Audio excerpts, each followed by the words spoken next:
Welcome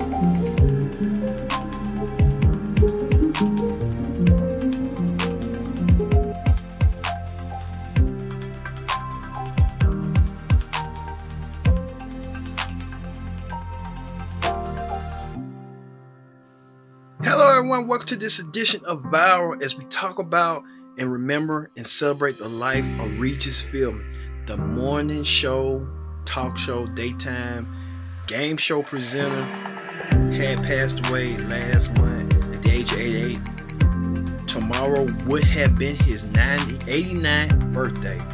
RegisPhilbin, we never will forget you. You are a television icon that lives way beyond measure of time. But first things first, join in the conversation using the hashtag Viral here on Connect. Celebrate the life and legacy of RegisPhilbin. RegisPhilbin has been in our homes for almost 60 years, giving us his entertaining, zitty, witty moments on Live with Kathy Lee and Regis, and later on with Kelly. And Regis started out as a production assistant, a page. He started out doing news, and then he finally got his big break with the Joey Bishop show. So Regis has been around for a long time, and he finally found the gig of a lifetime when Regis did the daytime morning show live, and he did it with so many people. He did it with Kathy Lee, was his infamous one in the late 80s throughout the early 2000s. And then Regis reinvented himself again with Kelly. And then Regis reinvented himself again hosting the game show Who Wants to Be a Millionaire. Regis has been out and about for so long. His legacy will transpire many people to come, including me. I was inspired by Regis because I used to watch Regis on Who Wants to Be a Millionaire and on Live. So Regis had a lasting effect on me and countless others. Well, let's hear back the devastating news that RegisPhilbin will be remembered forever with this. Being remembered for his wit, his warmth, and his everyman sensibilities. I'm kissing up to this guy for another bag of peanuts. RegisPhilbin stood above the rest. For over 60 years, captivating TV viewers with his wit. Your heart's holding up good, ain't it? I called him last night to tell him. I thought I was in good shape unless you heard something. And his humor. He gets mad. He's a man, you know. Oh. But when he threatened to punch that guy in the nose, who does he think he is? Frank Gifford? He's a Guinness Book of World Records holder for most hours on camera. Born and raised in New York City, he'd get a job in the 50s behind the scenes on The Tonight Show. By the 60s, he was a sidekick on ABC's late night talker, The Joey Bishop Show. RegisPhilbin. Yeah! What is that? Gaining national fame in the late 80s alongside co-host Kathy Lee Gifford. How many people here heard about fax machines before this show? Who did not? You're just doing that to aggravate me. In 1999, becoming a star on primetime as well. Who wants to be a millionaire? Philbin, famous for one catchphrase in particular. Final answer? Final answer? Is that your final answer? 2 years later, a new host joining him on the set of Live, Kelly Ripa. It's Live with Regis and Kelly. The duo sitting side by side for 10 years. This will be my last year on this show. Before stepping away in 2011. As you said, you're not retiring. No. You're just going to do something else. What's your next act? I'm taking meetings right now, as a matter of fact. Are you? Oh, really? yeah. I'll let you know, Robin. And as he stepped away from Live, I had the chance to step in. Some very big shoes to fill. What are you going to do with the rest of your life? You know, you got a lot of personality, a lot of charisma. What do you think you're going to do with it? Well, there's a show that I'm on right now that, you know, maybe you want to... Are you saying... Live with Michael and Kelly. Welcome. You never know who's going to sit here next. Right to the end, Regis would keep on entertaining. Earlier this year, visiting the set of the revival of Millionaire with its new host, Jimmy Kimmel. Regis, no one will ever be better at doing this than you. No one, never. Didn't seem too sure about that one, but you nailed it. Now that's funny. Come on. This is 21 years ago. Right, that's a long time ago. I loved doing the show. And just a few months ago, one of his final appearances on TV playing himself on his daughter's show, Single Parents. Philbin, can you hear me? Millions now mourning the spontaneity, candor, and heart that made him so special to watch. Kathy Lee Gifford tweeting, Regis, there will never be another. And from Kelly Ripa and Ryan Seacrest, he was the ultimate class act. He left the world a better place. RegisPhilbin died on Saturday at the age of 88, but his memory will live on forever. It sure will. And help us remember. All right, you saw right there, Good Morning America did a tremendous, wonderful piece on RegisPhilbin, his lifespan throughout his 88 years on this earth, and what wonderful 88 years he did. I remember Regis would interview the WWE superstars to give them a spotlight because Regis loved wrestling and you can relate to Regis. And Regis would tell insane stories. And, you know, Regis is that. Was insane, witty, and a classy gentleman and a class act. All right, let's go to the ones that knew Regis the most. Let's go to interviews from Kathy Lee, one of his co-hosts, and Kelly Ripa, who was his co-host as well, and a few others from behind the scenes as Gelman and others with this. On at 8 o'clock, Kath, and I don't know, but you had everyone weeping. Yes. Hi, Kath. That wasn't the point, but you almost can't help it, you know. That's how much he meant to everybody. Yeah. You know, but I was talking to Joy yesterday at her house with the girls, and I walked in and I said, okay, they are finally using the word beloved the right way. You know, we throw around these superlatives in our culture, the greatest, all these superlatives, and once in a while they actually apply. Mm-hmm. And never more so than with Regis. He was the most beloved person I certainly knew in this business, and I've been in it 5 decades. And the only other person that comes anywhere near close for me in terms of longevity, and not to, but when I think of Betty White, Oh, yes. you know, Yeah. did she have or Carol Burnett, or you know, people like that? Did they have they don't have an enemy in the world? Yeah. Everybody, regardless of race, creed, gender, anything, agreed. This person is beloved. And it's just a great credit to the life that Regis lived and the blessing he was every moment. I just loved hearing these incredible tributes come out about him, and with absolutely no controversy at all. Yes. At all. None. Hey, Hey, there's a concept. There's a concept. Hey, Kath, take a quick look. We put a little montage together of some of Regis's memories. Take a look. Hi, everybody. Hello, everybody. Nice to see you. It's Monday, September 5th, 1988. Hi, Kathy Lee. How are you? And the beginning of a brand new talk show across America. This is the way we sat 31 years ago for the show that we started. Reed. Yes. For 15 years. You forgot that, didn't you? No, I knew. Yes, you did. I've got an awful lot to tell everybody. You may not like to hear a lot of it, but it's true. Here he comes. Bird flying. Are you serious? Are you? Is he? Yes! Oh! Let's hear it for the bird. Look at Kathy Lee. Hi.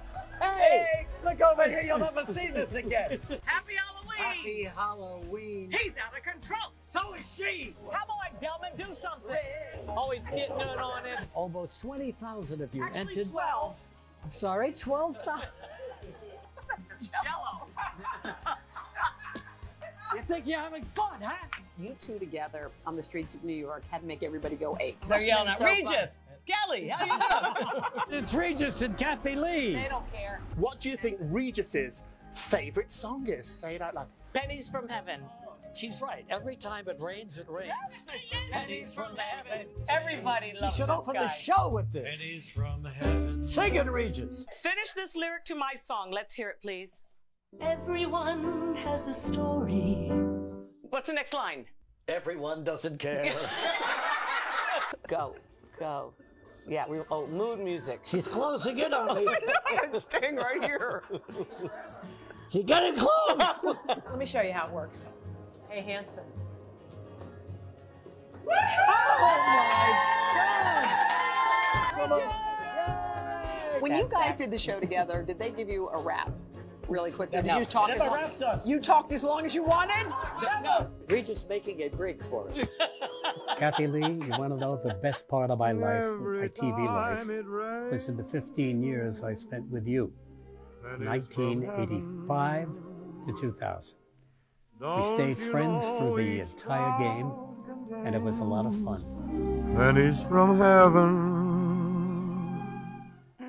Oh my God! Wow, Kath. God, watching that. Do you remember the first time you met him? What that was like? Totally inauspicious. I had been living in Los Angeles, and of course he was Mr. LA out there, and he had left to do his to do a national show, and that didn't quite work out. So now he was hosting something called The Morning Show in Manhattan, a local show. And I had moved to do another morning program, a network show. And I was on West Side Avenue going north. He was on West Side Avenue going south in 1982. And we sort of started, we were the only people on the whole block. And I see him walking towards me, and I'm walking towards him. And I'm going, and he's going. And we finally got to each other and just realized who it was. And we go, oh, hi. And we just kept walking. Oh. And later, when I was unhappy at that show, because it was very much telepromptered, it was very organized, it was very too produced for my taste. Imagine that. And I wanted to let loose, baby. And I'd always adored Regis because he was fearless. Mm-hmm. Very few people are fearless in their lives, especially on camera. Mm-hmm. And he was. And I said, I want to be with him. And his co-host at the time, Ann Abernathy, was leaving to get married. And I called my agent. I was about to get the main job at the other show, a national show. And I called my agent and I said, I want to audition. It was Sam Haskell. I said, I want to audition for that show.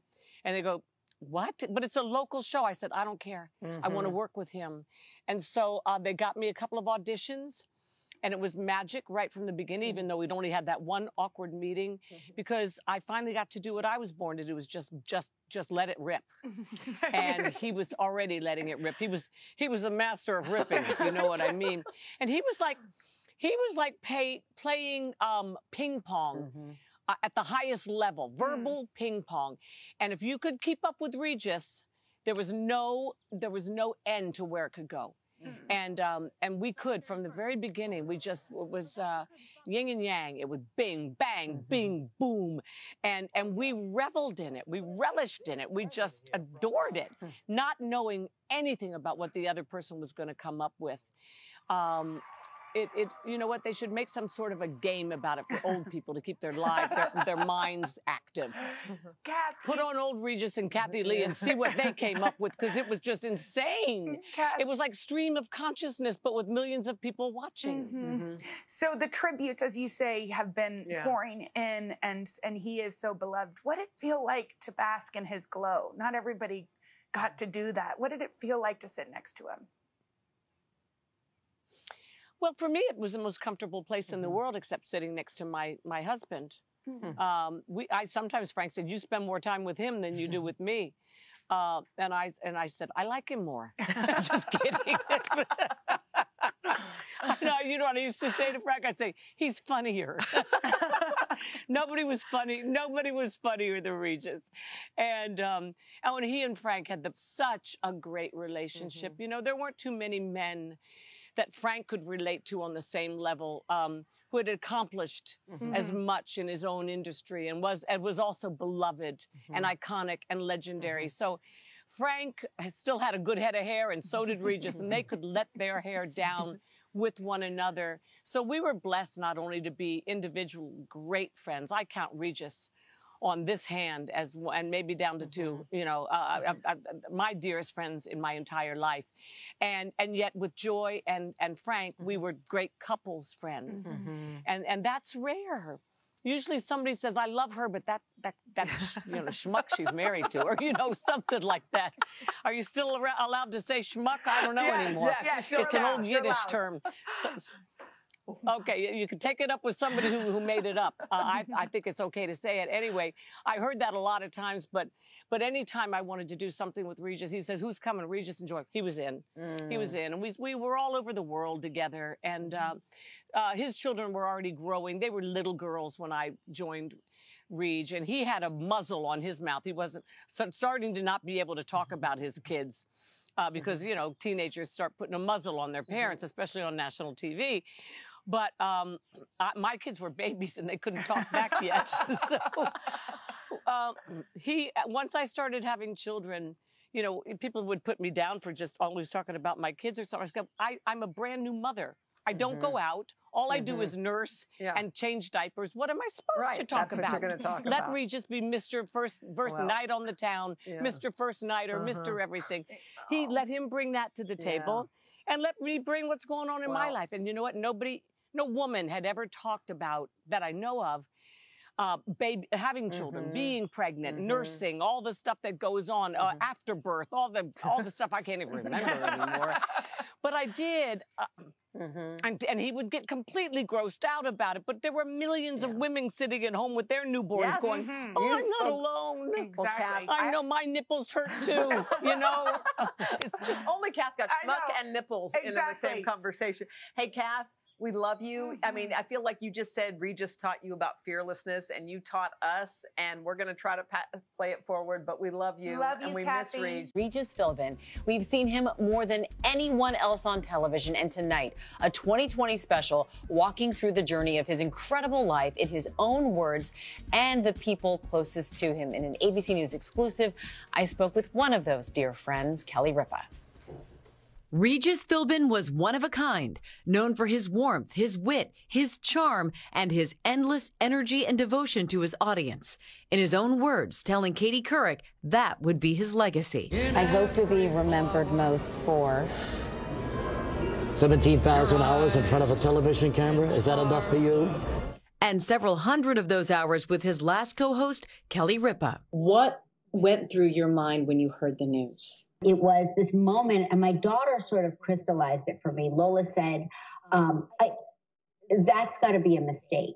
That can't be right. And there was a moment where I had this incredible hope that it was somehow misreported. When the news finally settled in, who did you think of first? I thought of Joanna and JJ, his daughters, and of course Joy, whom he worshipped. Joy was everything to Regis, absolutely everything. And then my thought went to Kathy Lee.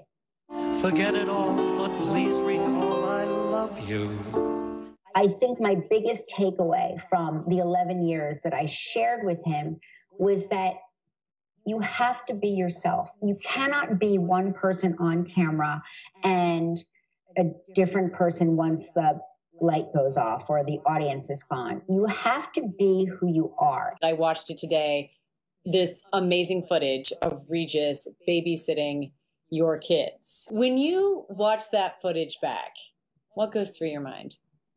I got particularly emotional when we saw those clips. There was a moment where Regis is brushing Lola's teeth and she's staring at him.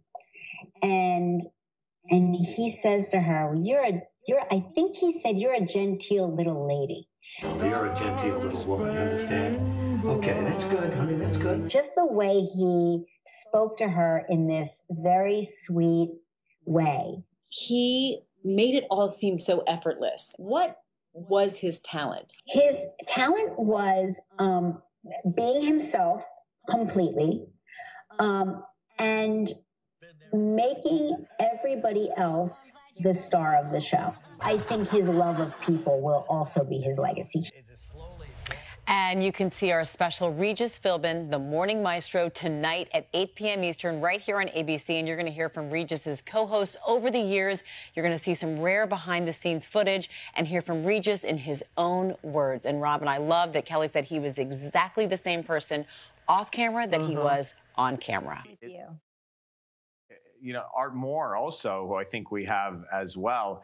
What I always heard about Regis before I started the show was how much he loved this show. He loved to do this hour live. He lived for this hour live. He didn't take vacation often. He wanted to be on the air. He lived for the connection that he had with people across the country. And Art Moore, who I think we can bring in now, who's known him forever and worked with him by his side for 28 years. And Art, I was thinking about you all weekend long too. How are you doing? Well, it's tough. It's, as Kelly said, it's hard to put a lifetime like that in moment. But one of the things that I don't think I've ever told this story, but the first or second week when I joined the show in '89, Regis started doing banter with me.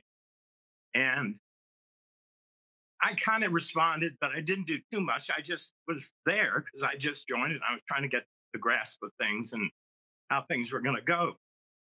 And right after the show, he grabbed me and he said, "Are you okay?" And I said, "Well, sure, I'm fine. Why?" And he said, "Well, I didn't tell you I was going to do that. I didn't want to embarrass you. And I hope you didn't mind, but it just felt like a natural thing." I said, "Listen, I know what you do. Whatever it takes to make the show work is what's important. And you let me know and I'll let you know if it goes too far." And sometimes I think maybe it did for me, but that's another story. That's for the second book. And we all know where that goes. But the other thing with him, which I always found fascinating, was when he wanted to be serious, I could always tell because he'd start the conversation with, "Let me ask you something." And as soon as I heard that, I thought, okay, now we're having a serious conversation. And we would have that conversation. And then whatever it was like, okay, I've had enough of this. Now I'm going to get back into being Regis. And he would start doing shtick. And it could be a really serious conversation, but it was like, it's enough serious. I mean, the best thing, I think I used to kid him about this. I said, "You're the 24-hour entertainer. You never stop. It's constant performing." As Kelly was noting, and Ryan too, when he was out on the street, everybody got a wave, everybody got a hello. If they stopped him, he would chat. He had time for everybody, and he made everybody feel better when they left. And that's kind of how I want to remember it. Just a gold mine of talent, but a big heart. As I talked to you all weekend long, I started thinking about something that you said to me before I started the show. And you said, "Look, Ryan, this show truly, it's different than many other shows or all shows because it is a family. And the people who have worked here, the producers and the staff and the team and the crew, they have been here from the beginning. They were with Regis for so many years." And, to bring in Gelman for a second, who I know also had a difficult weekend, I just know how close you guys were. And when you have a producer like Michael Gelman, as we know, they're with you all the time. They set you up to succeed and they become your friend. And so, Michael, I really, really felt for you over the weekend. Thank you. Yeah, I feel for Joy and the family, and I'm very sad. I came to Regis as a kid, and he took a chance on me. And what you were saying is he's such a young energy that I think he believed in my young energy. And he was responsible for, my career. He was responsible for my family. He was there when I met my wife. And for 25 years, I started the day with him in our morning meeting with him playing Dean Martin. And at the same time, I ended my day with him. He would, want me to call him every night before bedtime. And I would have a 10 o'clock at night phone call where I would just go over any changes of what was going on in the show and what was happening. And so he was, such a part of my life. And it was a relationship like a father-son relationship, but I was the father, he was the son. He was that childlike quality that was so wonderful. But yeah, he became part of, my work family, but, we were more than just a work family. I mean, I babysat his kids in the early days when I was a PA, and he was, we traveled. That was in Ireland, that photo, when Jamie was like 3 months old. You know, we all traveled for different show related, trips together. And he took me to his, to his beloved, those are my parents with Regis, loved Regis. And he took us to Notre Dame to show us like his old dorm room and the ducks that he used to talk to, when he was honored with an honorary degree. There are so many moments, on the set. He was so fearless, and he would go into any dumb costume we put him in, anything for a laugh. And we would dress him up, and he would put on the hat, and he would complain, but he would love it. And it was always, his complaining was part of the charm. Totally. And then what you were saying about Dean Martin, he had this, he revered some of his older icons like Dean Martin and Don Rickles. And, Don come on the show, and, we all became friends, and he became, kind of a regular on this show. And, I'm so sad he's gone, but I think, he's with Rickles and many of his, idols now. And I think they're all like laughing and singing and having a great time, I hope. It, like I said before, and like you said, Regis and Kathy Lee were all of our best friends. All of our best friends.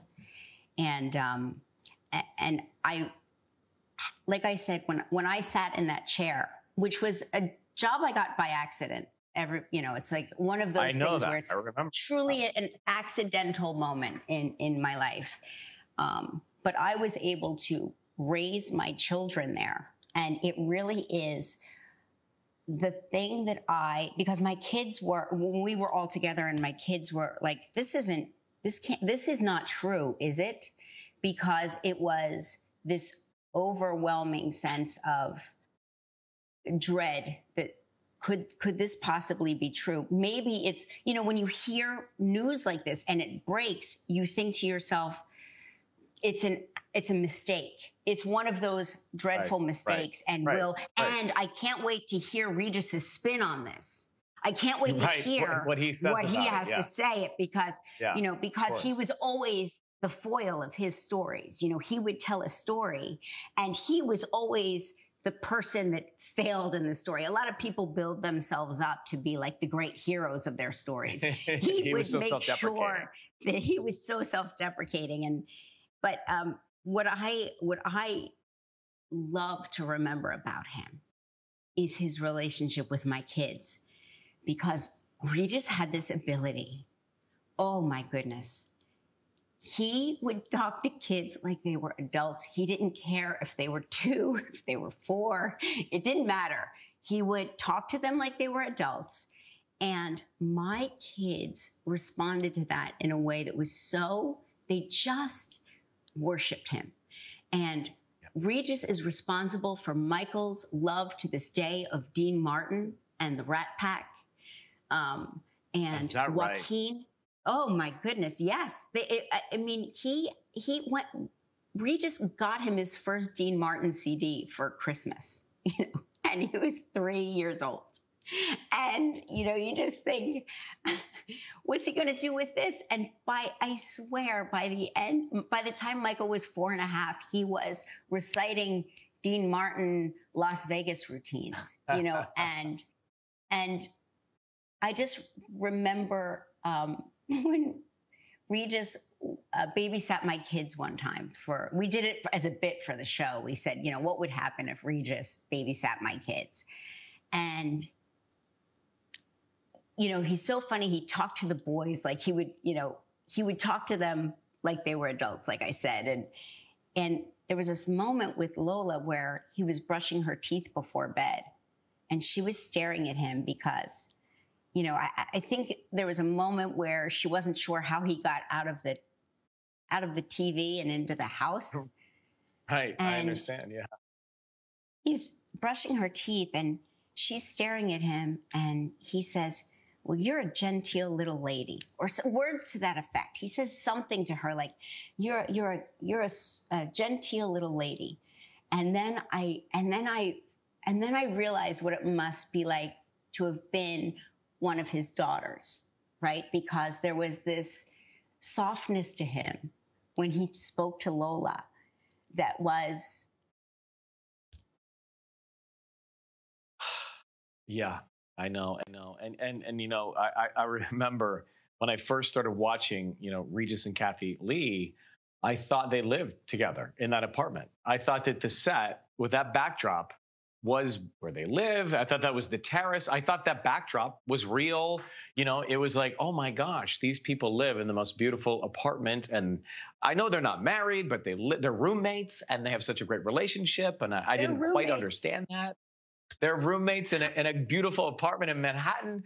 You know, look, Mom, isn't that the dream? And you know, and Kelly, I thought that Joy. There was a moment because if Kathy Lee was on vacation, Joy would fill in. Yeah. And at first, I was not sure. I said, that worked, "Wait, right? hang on a second. Wait, does this man's wife and co-host together? They all live together. They resemble each other. They all have it was like my mind was blown. My brain was blown. And he would tell so many great stories. As you know, you sat there, you know, about dinner last night or about any little simple thing. And you lived vicariously through him, right? Like I wanted to go because, you know, I'm a foodie. So I wanted to go to all the restaurants he went to and all the trouble he had with the service and all that stuff. It's like I wanted to be at that table. And I think so many people felt that way. And Kelly, I don't know if you know, but along the way in my career, when certain opportunities were offered to me in primetime, because he hosted Millionaire in primetime brilliantly, game shows were offered to me, and I would call Regis and I would ask him, you know, what do you think? And how did you make that work? And how did you do both shows in both day parts? And he was on the phone in a second, so generous with his guidance, his advice. And, you know, I had so much, I almost, Cal, got nervous when I was around him because to me, he was just on another level.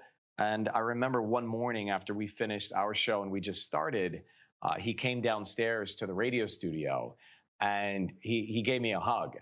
And it was like a seal of approval. And, you know, I cry a lot anyway. I was really emotional about it because when I started, I wanted to be there for you. And I wanted him to approve the idea. You know, I wanted to feel that from him. And I felt that when he came down. And I, like you, found it hard to believe because I thought this is a man, this is a national treasure that will go on forever. And he'll always live across the street from where we work. And I remember driving in every day and, you know, his home was right across the street from the studio. And I would look to see if he was awake or in the window or maybe outside on my way in because I just wanted to reach his sighting. All right, saw right there, Regis, loved by so many, but loved. I mean, beloved. He was a beloved figure in media. Regis couldn't do no wrong, and Regis was that a simple class act. All right, as we continue our Regis, Remember Regis special, let's ask you, the people, what do you say about RegisPhilbin, his lasting legacy with this? On Saturday, RegisPhilbin passed away at the age of 88 of natural causes. He started his on-camera TV career in 1961, everyone, which led to Live with Regis and Kathy Lee, which started in 1983. He eventually set the Guinness World Record for most time spent on U.S. television. He left Live after 28 years in 2011, but still stayed active as a guest appearances on various shows.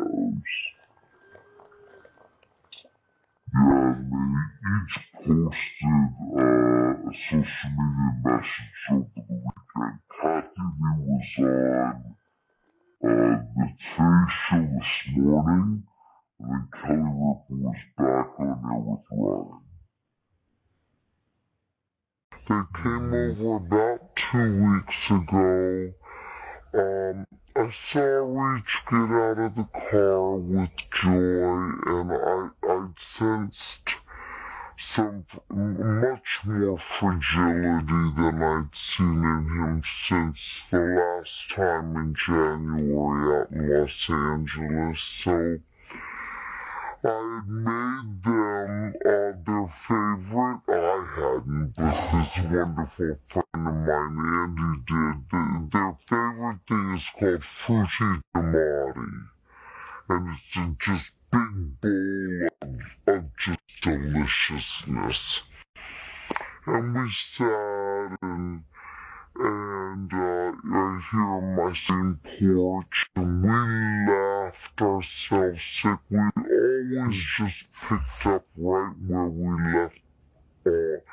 You know, I was with him 15 years, but it's been 20 years since I left the show. And we became dear friends through the years since then, just always getting together every chance we could and just picking up, as I said, right where we left off. So we just had the best time, and after they left, I just thought to myself, Lord, is that the last time I'm going to see my friend? Because he was failing, I could tell. Yeah, but I then called, of course. I don't know, something told me the other day when I was in Tennessee, get on a plane and go home. Get on a plane. And I didn't know why, but I'd learned to listen to that voice. I got on the plane, came home, and immediately heard the news about Regis. Called Joy immediately and talked with her, and yesterday drove over to her house with a big vat of, Frutti di Mare, and one of every gift wine I had to give to her and the girls, and they were in their living room going through pictures, and there were thousands of pictures, and we just reminisced for a little while. I didn't want to intrude on their private family time, because I remember what that was like. It's been 5 years almost since Frank passed, and you love your friends reaching out, but you also desperately need that private time as a family. Certain things are inevitable, and passing away is one of those things. But Regis is one of the people that we all believed, I think, would somehow figure out a way around the inevitable. So many people, like you, Ryan, reached out to me and said, you're the first person I thought of. You're the first person I thought of. And which was very comforting. But I have to tell you, the first person I thought of was Joy and Joanna and JJ, his daughters. I thought of the girls, And then I thought of Kathy Lee. And those were, I always say, like, Regis core four, right? The core four, his girls, what I love to remember about him is his relationship with my kids. Because Regis had this ability. Oh my goodness. He would talk to kids like they were adults. He didn't care if they were 2, if they were 4. It didn't matter. He would talk to them like they were adults. And my kids responded to that in a way that was so, they just worshipped him. Walking down the street, people still call the show Regis. They just say, hey, I watch you on Regis. That's what they say to me. Because, but we, that's what we still call it. Yeah. This is Regis and Kathy Lee.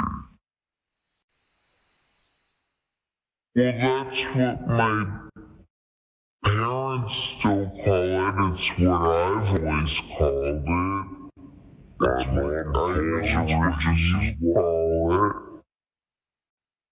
And it's, you know, I always feel like that to me is the highest honor. If somebody can say, you're on live with Regis and Kathy Lee, I'm like, I am.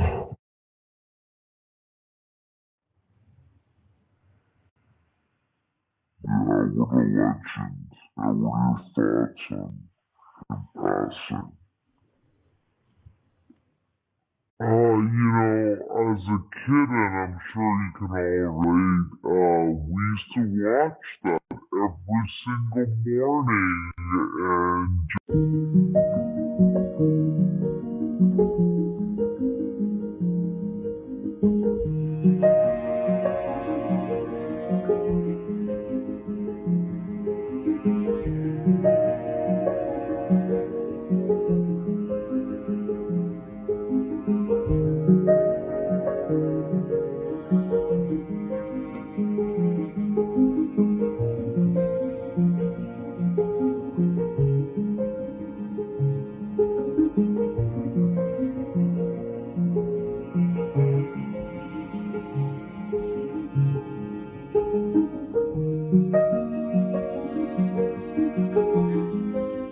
People all over the country have been paying tribute to Regis Philbin. The legendary broadcaster passed away last weekend at the age of 88. And one thing you just keep hearing is how everybody felt like they knew Regis. Everybody, which is why I wanted to reach out to someone who really did know Regis. Lori Schulweis, better known to viewers of Live as Shuley, worked alongside Regis for years. So to her, this loss was personal. So I reached out to her to see if she might be willing to chat with me and share some stories about the man that the nation just loved. Lucky for us, she said yes. I saw your Instagram post about Regis. I think it was on Sunday night that I saw it. And I thought, man, that she had a different experience with him than we all did. On a personal note, just want to ask the general question that you probably heard a lot this week, which is, how are you? How are you doing? How are you holding up?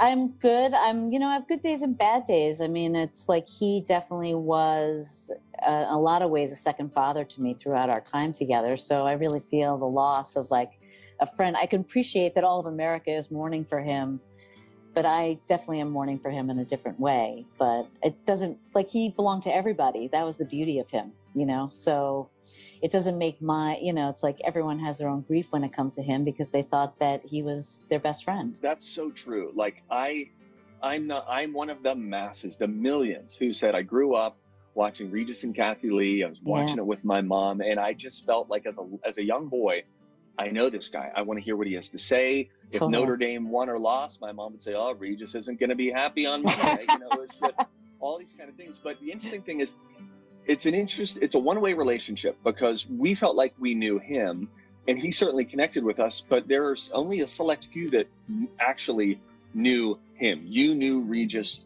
for real, in person. You had a relationship, a decades-long relationship. Take me back to what do you remember about the first time that you met Regis Philbin? It's funny because my first day working on the show was in 1995, I think. And my first day was getting on a plane, going to Chicago, and we were doing the show from Chicago. And which I went to Northwestern, so I was very close to it. And like, I just met him, you know, and I remember like how excited I was to be a part. Like, I couldn't believe that this was my job. Like this, I had like nailed this job. Yeah. But my real first memories is these. I actually texted a friend of mine this morning who was his assistant at one time, and I don't know how it started, but he had what he called the club. And so in the mornings, like he would get to the studio about 10 to 8, and he would walk by everyone's desk. He'd walk through the office, and he'd be like, "Shirley," and then I'd have to get up and I'd like go in, and we all would like go in and we would like kibitz, like he did on the show for 10, 15 minutes. Before then Gelman comes in and actually got to the business of the show. Like, he had his own, but he really wanted to hear about our lives, which was really interesting. Like, he was really interested in being a part of your life. He was in my Christmas card for 13 years. Like, it started as a joke. He had a Christmas party at his apartment.